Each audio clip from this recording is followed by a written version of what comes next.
I realized something was wrong the moment I noticed that my name was being used in places I had never been got. It wasn't dramatic. No phone call. No confrontation. Just a small detail that didn't make sense. An email addressed to me, thanking me for something I didn't do. At first, I assumed it was a mistake. Spam, maybe. Wrong person. I deleted it and moved on. That decision would haunt me later. A few months earlier, my life had been painfully ordinary. Same routine. Same apartment. Same circle of people. I wasn't looking for change, and I definitely wasn't looking for trouble.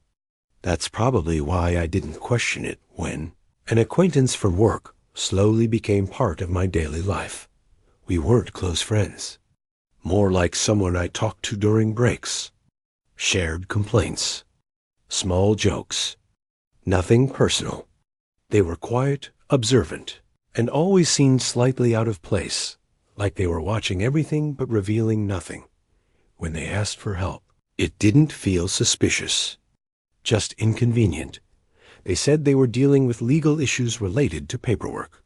Nothing criminal, just bureaucracy.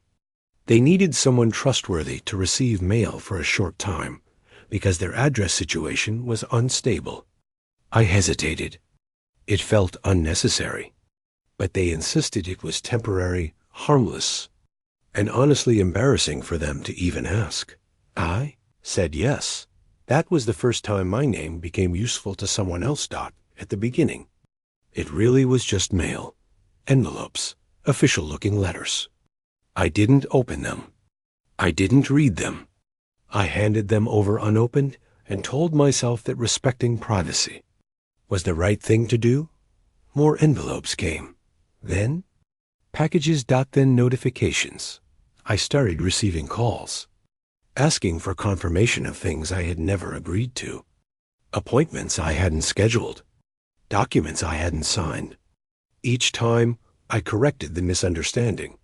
Each time, I believed it was the last one. It never was. When I asked them directly what was going on, they looked genuinely offended, hurt even. They said I was overthinking, that the system was messy, that everything was under control. They thanked me again for being understanding.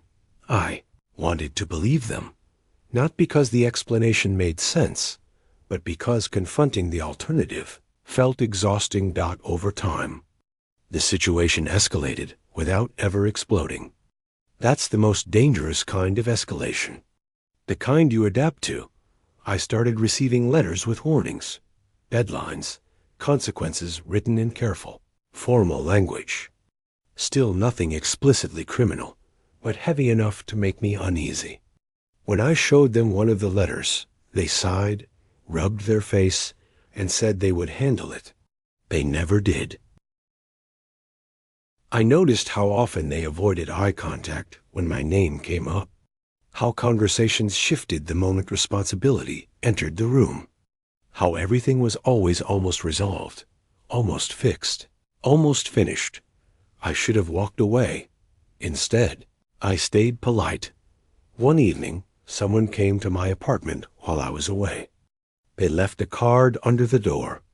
An investigator. My name printed neatly on it. That night, I didn't sleep.